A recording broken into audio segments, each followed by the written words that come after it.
ನಮಸ್ಕಾರ. NS Ayurveda YouTube ಚಾನಲ್ಗೆ ಸ್ವಾಗತ. ಡಯಾಬಿಟಿಸ್ ಮಧುಮೇಹ ಸಕ್ಕರೆ ಕಾಯಿಲೆ ಅನ್ನೋದು ಇತ್ತೀಚಿನ ದಿನಗಳೊಳಗೆ ಜಾಸ್ತಿ ಆಗತ್ತೈತಿ. ಇದೊಂದು ದೀರ್ಘಕಾಲದ ಆರೋಗ್ಯ ಸಮಸ್ಯೆ. ಇದನ್ನು ನಾವು ನಿಯಂತ್ರಣ ಅಥವಾ ತಡೆಗಟ್ಟುವುದು ಹೆಂಗೆ? ತೂಕವನ್ನು ನಾವು ಸಮತೋಲನದೊಳಗೆ ಇಟ್ಕೊಳ್ಬೇಕು.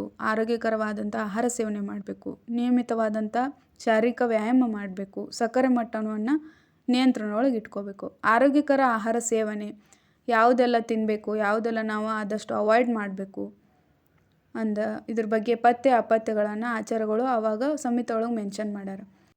ಮೊದಲನೇದಾಗಿ ಪಥ್ಯವನ್ನು ನೋಡೋದಾದ್ರೆ ಪಥ್ಯ ಒಳಗೆ ಮೊದಲನೇದಾಗಿ ಮೆನ್ಷನ್ ಮಾಡಿರುವಂಥದ್ದು ಶಾಮಕ ಅಂತೇಳಿ. ಸಂಸ್ಕೃತ ಒಳಗೆ ಶಾಮಕ, ಕನ್ನಡ ಒಳಗೆ ಊದಲು ಅಂತ ಕರಿತೀವಿ.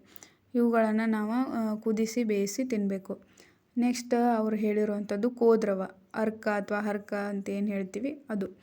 ಅವ್ರು ಮತ್ತು ನೆಕ್ಸ್ಟ್ ಏನು ಹೇಳ್ತಾರಂತಂದ್ರೆ ಗೋಧಿ, ಚಪಾತಿ ಇದೆಲ್ಲ ಈ ರೀತಿ ಅಂದರೆ ಆಯಿಲ್ ಕಡಿಮೆ ಹಾಕಿರ್ಬೇಕು ಚಪಾತಿ ಮಾಡೋ ಮುಂದೆ, ಅಥವಾ ಇದನ್ನು ಕುದಿಸಿ ಸಹ ನಾವು ತಿನ್ಬೋದು. ಕುದಿಸಿ ಬೇಯಿಸಿ ತಿನ್ಬೋದು. ನೆಕ್ಸ್ಟ್ ಕಡಲೆಕಾಳು ಬಗ್ಗೆ ಹೇಳ್ತಾರೆ. ಬೇಳೆಗಿಂತ ಕಾಳುಗಳು ಉತ್ತಮವಾಗಿರ್ತವೆ. ಇದನ್ನು ನಾವು ನೆನೆ ಹಾಕಿ ಕುದಿಸಿ ತಿನ್ಬೋದು. ನೆಕ್ಸ್ಟ್ ತೊಗರಿ ಕಾಳುಗಳಾಗಿರ್ಬೋದು.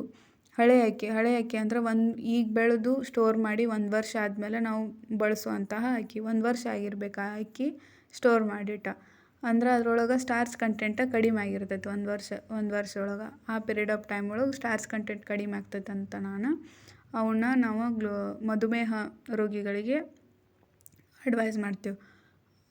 ಈಗ ಬೆಳೆದಿರುವಂತಹ ಈ ವರ್ಷದ್ದನ್ನು ನಾವು ಅಕ್ಕಿಯನ್ನು ಸೇವನೆ ಮಾಡಿದ್ವಿ ಅಂದ್ರೆ ಅದರೊಳಗೆ ಗ್ಲೂಕೋಸ್ ಕಂಟೆಂಟ ಅಂದರೆ ಸ್ಟಾರ್ಚ್ ಕಂಟೆಂಟ್ ಜಾಸ್ತಿ ಇರೋದ್ರಿಂದ ಗ್ಲೂಕೋಸ್ ಜಾಸ್ತಿ ಆಗೋಕ್ಕೆ ಅದು ಕಾರಣ ಆಗ್ತೈತೆ. ಅದಕ್ಕೆ 1 ವರ್ಷ ಹಳೆಯ ಅಕ್ಕಿಯನ್ನು ಬಳಸೋದು ಉತ್ತಮ ಅಂತ ಆಚಾರ ಹೇಳ್ತಾರೆ.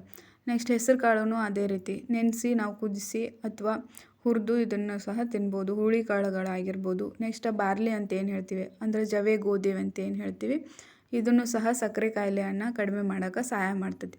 ಪಟೋಲ ಅಂದ್ರೆ ಕಾಡು ಪಡವಲಕಾಯಿ ಅಂದ್ರೆ ಈಗ ತಿಕ್ತ ಗುಣ ಅಂತಂದ್ರೆ ಕಹಿ ಗುಣ ಯಾವುದಕ್ಕೆಲ್ಲ ಇರ್ತೈತಲ್ಲ ಅದೆಲ್ಲನೂ ನಮ್ಮದು ಇನ್ಸುಲಿನ್ ರೆಸಿಸ್ಟೆನ್ಸ್ನಿಂದ ಹೊರಗೆ ಬರೋಕ್ಕೆ ಸಹಾಯ ಮಾಡ್ತೈತೆ. ಅಂದರೆ ಸಕ್ಕರೆ ಕಾಯಿಲೆಯನ್ನು ಕಡಿಮೆ ಮಾಡೋಕ್ಕೆ ಸಹಾಯ ಮಾಡ್ತೈತಿ. ಇದು ತುಂಬ ಉತ್ತಮವಾಗಿರ್ತೈತಿ. ಅದಕ್ಕೆ ಆಚಾರ ಇದನ್ನು ಹೇಳ್ಯಾರ.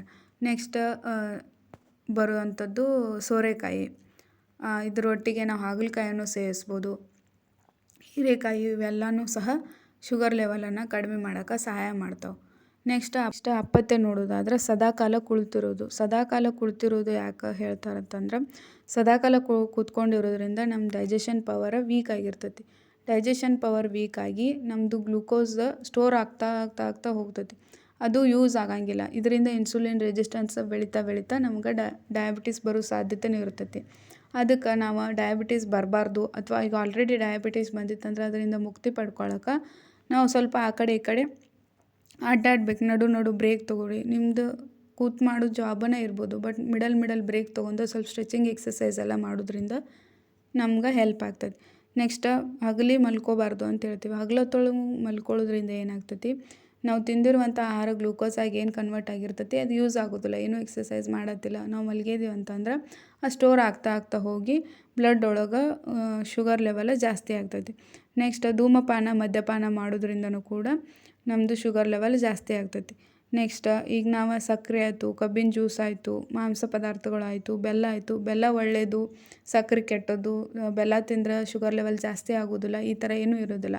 ಬೆಲ್ಲದೊಳಗೂ ಗ್ಲೂಕೋಸ್ ಕಂಟೆಂಟ್ ಇರೋದ್ರಿಂದ ಅಂದರೆ ಯಥೇಚ್ಛವಾಗಿ ಯಾವುದೋ ಈ ಪದಾರ್ಥಗಳನ್ನು ಮಾಂಸ ಪದಾರ್ಥ ಆಗಿರ್ಬೋದು, ಸಕ್ಕರೆ ಆಯಿತು, ಕಬ್ಬಿನ ಜ್ಯೂಸ್ ಆಯಿತು, ಬೆಲ್ಲ ಈ ಥರದ್ದು ಸಕ್ಕರೆ ಕಂಟೆಂಟ್ ಇರೋದು ಯಾವುದೋ ಪದಾರ್ಥ ನೀವು ಟೀ ಕಾಫಿ ಯಾವುದೋ ಪದಾರ್ಥ ತಿನ್ನೋದ್ರಿಂದನೂ ಸಹ ಮೈಯೊಳಗೆ ಗ್ಲೂಕೋಸ್ ಕಂಟೆಂಟ ಜಾಸ್ತಿ ಆಗ್ತೈತಿ. ಸೊ ಇವನ್ನೆಲ್ಲ ಅದಕ್ಕೆ ಅವಾಯ್ಡ್ ಮಾಡಬೇಕು. ಇದು ಆಚಾರ್ಯ ಮೆನ್ಷನ್ ಮಾಡಿರುವಂಥ ಶ್ಲೋಕ ಪಥ್ಯ ಮತ್ತು ಅಪಥ್ಯಗಳಿಗೆ. ಇಲ್ಲಿವರೆಗೂ ವಿಡಿಯೋ ನೋಡೋದಕ್ಕೆ ಧನ್ಯವಾದಗಳು.